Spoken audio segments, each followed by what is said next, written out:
Hello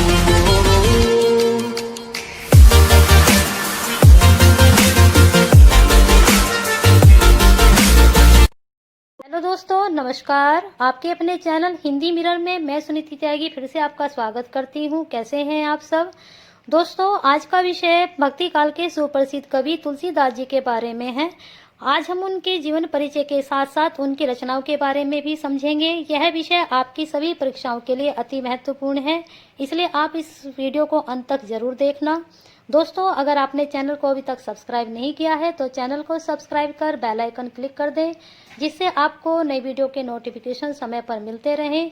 तो चलिए दोस्तों, शुरू करते हैं आज का विषय, जो तुलसीदास जी के जीवन परिचय के बारे में है। चलिए दोस्तों, शुरू करते हैं आज का विषय, तुलसीदास जी का जीवन परिचय। ये थे तुलसीदास जी, जो राम जी के परम भक्त थे। महान हिंदू कवि और संत तुलसीदास जी का जीवन परिचय हम शुरू करते हैं। तुलसीदास जी को एक महान हिंदू कवि और संत का दर्जा प्राप्त है और इन्होंने कई सारी साहित्य रचनाओं को लिख रखा है। तुलसीदास जी रामचरितमानस के भी रचयिता हैं और ऐसा कहा जाता है कि स्वयं हनुमान जी ने रामचरितमानस को लिखने में संत तुलसीदास जी की मदद की थी। हनुमान जी ने इनको भगवान राम जी के जीवन के बारे में बताया था। संत तुलसीदास भगवान राम जी के बहुत बड़े भक्त हुआ करते थे और यह हमेशा राम जी की भक्ति में ही लीन रहा करते थे। हमारे देश के इस महान संत ने अपने जीवन काल में कई सारी अद्भुत दोहे भी लिख रखे हैं। आइए जानते हैं संत तुलसीदास जी का जीवन परिचय विस्तार से। चलिए अब हम इनका जीवन परिचय विस्तार से देखेंगे। संत तुलसीदास जी का जन्म। संत तुलसीदास जी का पूरा नाम गोस्वामी तुलसीदास हुआ करता था और इनका जन्म सन 1511 में उत्तर प्रदेश के राजापुर में हुआ था। लेकिन बहुत से विद्वान इनका जन्म 1511 के साथ साथ 1532 भी बताते हैं।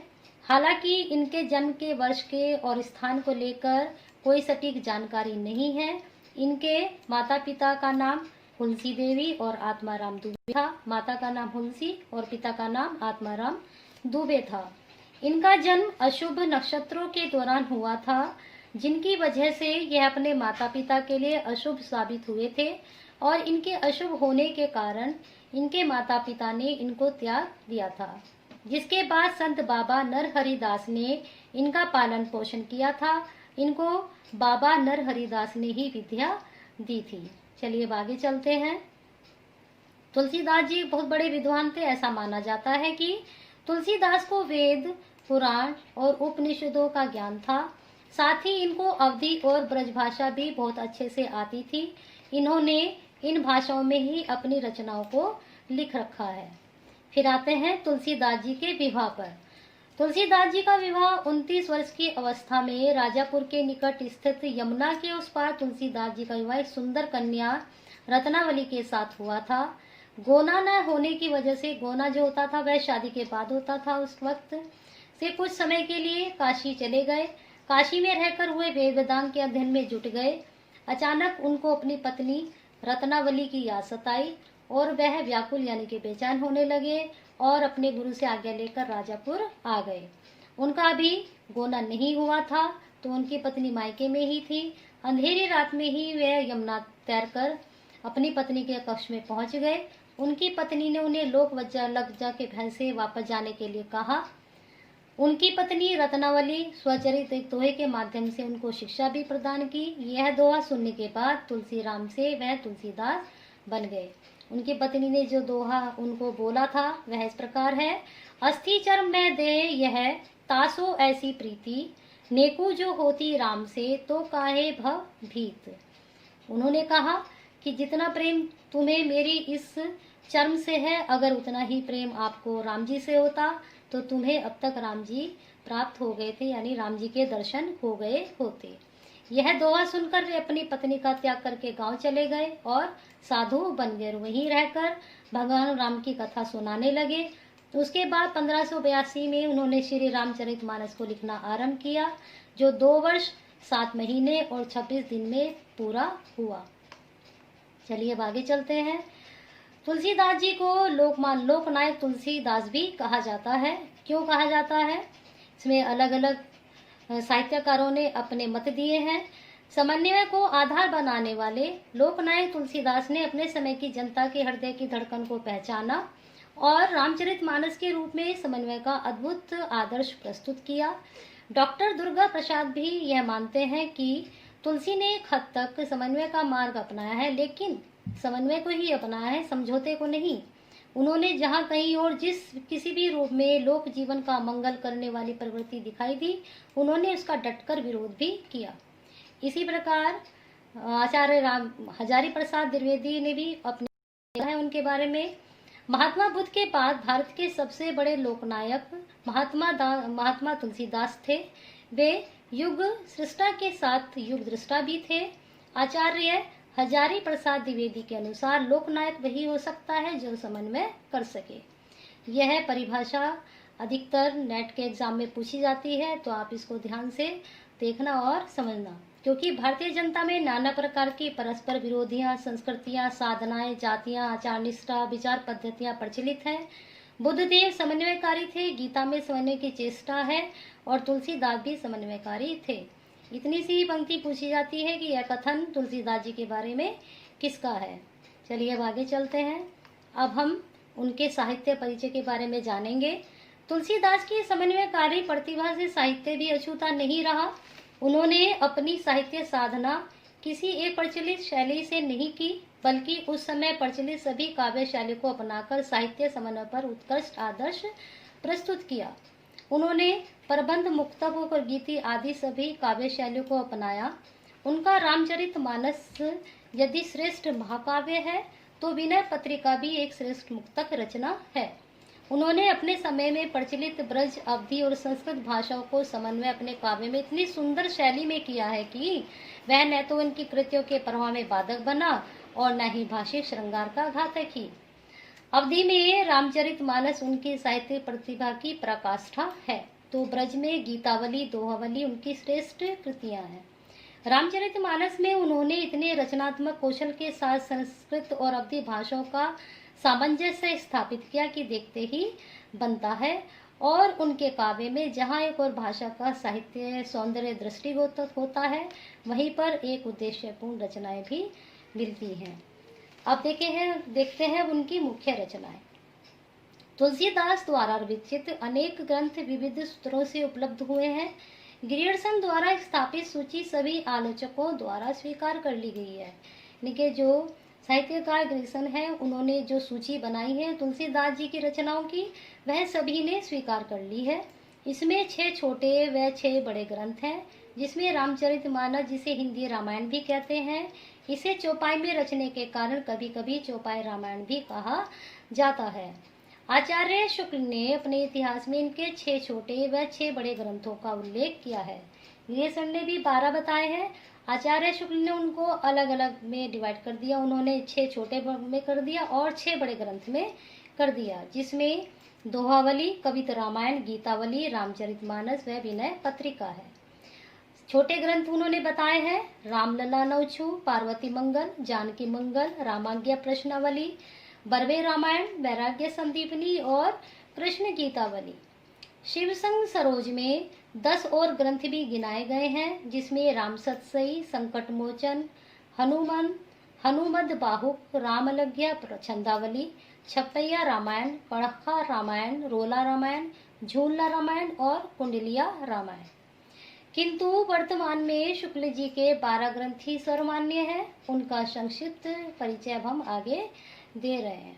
इसमें सबसे पहले हमने ली है दोहावली। दोहावली इसमें 573 दो हैं, जिसमें 23 सोठे हैं। ये भगवान महात्म, धर्मोपदेश, नीति आदि पर है। इनमें से प्राय आधे रामायण, रामाज्ञा प्रश्न तथा वैराग्य संदीपनी में भी मिलते हैं। यह संग्रह संभव है तुलसीदास जी ने स्वयं किया हो या बाद में किसी और ने, मतलब पता नहीं है कि तुलसीदास जी ने स्वयं किया है या फिर किसी और ने बाद में किया है। इन दोहों में संसार की अद्भुत बातों तथा गुण तत्वों का वर्णन किया है। यानी कि जो दोहावली के ये दोहे हैं, इनमें संसार की अद्भुत बातों को और गुण तत्वों का वर्णन भी है। फिर आगे चलते हैं दूसरी रचना पर। फिर है कविता रामायण या कवितावली। इसमें कवित घनाक्षरी समयी छंद है। और भाषा शुद्ध ब्रज है। इसमें रामचरित कांड क्रम में वर्णित है। यह तो अवश्य कहा जा सकता है कि यह एक साथ इसी क्रम में नहीं रचे गए हैं, प्रत्युत बात को इसी क्रम में संग्रहित किए गए हों। स्वजीवन संबंधी भी कई पद हैं, मतलब जो हमारा अपना जीवन है उससे संबंधित भी कई पद हैं, और महामारी से पीड़ित होने पर हनुभाव भी परिशिष्ट के रूप में रचकर इसमें जोड़ा गया है। फिर अगली रचना है उनकी गीतावली। गीतावली की रचना तुलसीदास जी ने सूरदास जी के अनुकरण पर की थी, यानी कि उनको आधार बनाकर किया था। बाल लीला के कई पद ज्यों के त्यों सूरसागर में भी मिलते हैं। जो सूरदास जी के द्वारा रचित सूरसागर है उसको उन्होंने प्रेरित होकर उससे उन्होंने गीतावली को रचा था, और सूरदास जी ने भी उन्हें रचने के लिए बोला था।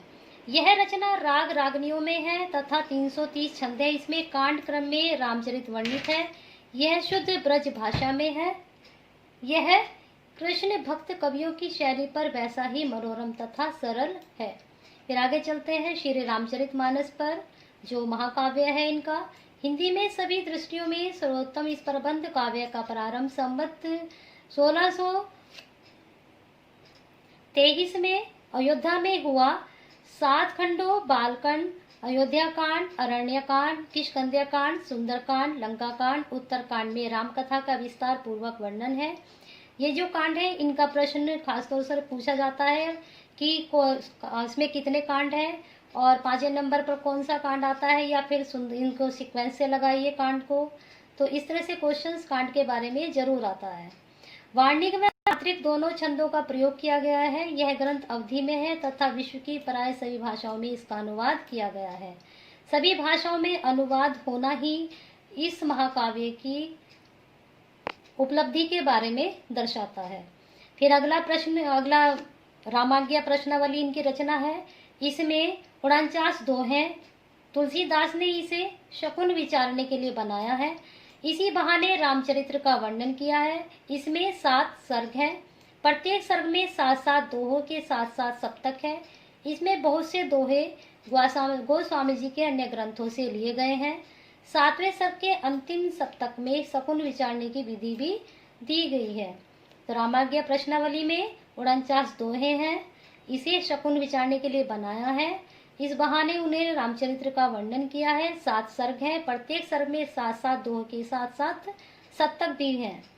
इसे अन्य ग्रंथों से भी लिया है, यानी कि जो इसके दोहे हैं वह अन्य ग्रंथों में भी लिए गए हैं। विनय पत्रिका। इसमें विनय के 79 पद है। यह गोस्वामी जी की अंतिम रचना ज्ञात होती है और इसमें इनकी कवित्व शक्ति पूर्ण रूपेण प्रकट हुई है, यानी कि जो उनका कवित्व शक्ति थी वह पूरी तरह से उजागर हुई है। विनय पत्रिका जो इनकी रचना है, इसमें इनके आगाध पांडित्य, शब्दकोश, काव्य कौशल का पूरा परिचय मिलता है। यह पत्रिका प्रार्थना के रूप में सजी गई है और इतनी हार्दिक आस्था में लिखी गई कि अवश्य ही भगवान श्री रामचंद्र जी ने इसे स्वीकार कर लिया होगा। विनय, जैसे कि यह नाम से ही पता चल रहा है, किसी के प्रति आप प्रार्थना कर रहे हो, विनय कर रहे हो। तो रामचंद्र जी के प्रति उन्होंने प्रार्थना की, विनय की, तो रामचंद्र जी ने इस पत्रिका को स्वीकार भी किया। फिर अगली उनकी रचना है रामलला नवछू। 16 छंद में 20 तुकों की यह छोटी सी रचना है। यह पुत्र, जन्म, विवाह आदि सभी अवसरों पे गाया जाता है। इसे सोहला या सोहलव भी कहते हैं। फिर है पार्वती मंगल। इस रचना में शिव पार्वती का विवाह वर्णित है। इसमें सोहर के 149 तुक व 16 छंद दिए गए हैं। इसका निर्माण जय संवत फागुन सुदी 5 गुरु दीनु, अश्वनी बिरचेव मंगल सुनी, सुख छीनु छीनु। इन पंक्तियों में इसका निर्माण के बारे में बताया गया है। यह जय संवत महामहोपाध्याय पंडित सुधाकर त्रिवेदी के अनुसार 1643 में पड़ता है। इसकी भाषा शुद्ध पूर्वी हिंदी है। फिर अगली रचना है जानकी मंगल। इसमें सोहर के 149 तुक व 24 छंद दिए गए हैं और पति 8 सोहर पर 1 छंद है। इसमें सीताराम विवाह का वर्णन है। यह पार्वती मंगल के समय का ही बना ग्रंथ है और भाषा, छंद आदि में सभी उससे मिलता जुलता भी है। मानस की कथा से इसमें कुल भेद किया गया है। फिर है बरवे रामायण। यह 69 पर्वों का एक छोटा सा ग्रंथ है जो 7 अध्यायों में बांटा गया है। गोस्वामी जी ने इस ग्रंथ में निर्मित नहीं किया था, ऐसा स्पष्ट ज्ञात होता है। ये यथारुचि बने हुए बर्वे थे जिन्हें स्वयं बाद में गोसाई जी ने या उनके किसी भक्त ने मानस कांड में संग्रहित कर दिया है। फिर है वैराग्य संदीपनी। इसमें कुल 65 छंद है। यह दोहा चौपाइयों में रचित एक छोटी सी रचना है। इसमें 3 प्रकाशों में संत स्वभाव, संत महिमा तथा शांति का वर्णन किया गया है। फिर अगली रचना है श्री कृष्ण गीतावली। इसमें 61 पदों में श्री कृष्ण चरित्र का वर्णन है। इसमें सूरदास के कई पद भी छाप बदलकर मिल गए हैं। यह किसी क्रम में नहीं बना है, अपितु समय समय पर बने पदों के संग्रह है, यानी कि जो रचे गए पद उनको इकट्ठा करके श्री कृष्ण गीतावली की रचना कर दी गई। शुक्ल जी ने प्रस्तुत ग्रंथों से संबंधित कुछ जन श्रुतियां भी बताई हैं। कहते हैं बर्वे रामायण गोस्वामी जी ने अपने मित्र अब्दुल रहीम खाना खाने के कहने पर बर्वे नायिका भेद को देखकर बनाया था। कृष्ण गीतावली वृंदावन यात्रा के अवसर बनी थी। बेनी माधव दास के गोसाई चरित्र के अनुसार राम गीतावली व कृष्ण गीतावली चित्रकूट में लिखे गए जब सूरदास उनसे मिलने गए थे और उन्होंने उनको कहा भी था कि आप इस तरह की कोई रचना कीजिए। रामाज्ञा प्रश्न गोस्वामी जी के मित्र गंगाराम ज्योतिष के अनुरोध पर हुआ। हनुमान बाहुक निश्चय ही बाहुपीड़ा के फलस्वरूप बना। वीणा पत्रिका के विषय में कहा जाता है कि काशी में राम भक्ति की गहरी धूम के कारण कली काल उन्हें प्रत्यक्ष आकर धमकाने लगा था। तब उन्होंने राम के दरबार हेतु प्रार्थना पत्र लिखा था, जिसका वर्णन हमने ऊपर भी आपको किया है। अब आते हैं इनकी भाषा शैली पर। तुलसी के समकालीन कवि व लेखक ब्रज अवधि में रचनाएं कर रहे थे। सूरदास जी ने ब्रज के चलती भाषा को अपने काव्य का माध्यम बनाया। वहीं प्रेम मार्गी शाखा के मुसलमान कवियों ने लोक प्रचलित अवधि भाषा चुनी। गोस्वामी जी ने दोनों भाषाओं पर समान पकड़ थी और हो भी क्यों ना, ऐसे कालजयी भक्त कवि भाषाओं का प्रयोग नहीं करते, अपितु भाषा प्रयोग होने हेतु नतमस्तक रहती हैं। तुलसीदास जी ने दोहे, सोठे, कवित्त, बरवे आदि अपनी रचनाओं में प्रयोग किए हैं। भाषाओं के आधार पर तुलसीदास जी की रचनाओं को 2 भागों में बांट सकते हैं। अवधि रामचरितमानस, जानकी मंगल, पार्वती मंगल, बरवे रामायण, रामलला नवछू और रामाज्ञा प्रश्नावली। इन रचनाओं के बारे में हम आपको ऊपर बता चुके हैं। फिर है ब्रज में कवितावली, गीतावली, विनय पत्रिका, दोहावली, श्री कृष्ण गीतावली और वैराग्य संदीपनी। इनको हम विस्तार से आपको ऊपर समझा चुके हैं। रामचरितमानस की जो शैली है, वैसे तो रामचरितमानस की भाषा अवधि है, किंतु काव्य के आरंभ में संस्कृत श्लोकों की रचना है। महाकाव्य के प्रथानुसार सर्वप्रथम तुलसी जी ने सरस्वती, गणेश, भवानी व शंकर की वंदना की है। पुनः वे गुरु वंदना करते हैं जो शंकर के अवतार हैं। फिर कवियों के कवीश्वर अर्थात वाल्मीकि, फिर हनुमान तथा राम सीता की, अंत में राम लिखने वाले विष्णु भगवान की। इसमें दोहा, चौपाई व चांद का भी प्रयोग किया गया है। जेहि सुमिरत सुधि होए, गणनायक कविवर बदन, करो अनुग्रह सोए, बुद्धि राशि शुभ गुण सदन। इसी के साथ आज हम इनका जीवन परिचय यहीं पर समाप्त करते हैं तुलसीदास जी का। और अगर आपको आज का विषय यह पसंद आया है तो आप इसको लाइक एंड शेयर करना ना भूलें। अगर आपको इस वीडियो से संबंधित और भी कोई जानकारी चाहिए तो आप कमेंट बॉक्स में शेयर कर सकते हैं। और हिंदी मिरर विश्वनीति के साथ अपना प्यार और साथ ऐसे ही अपना बनाए रखें।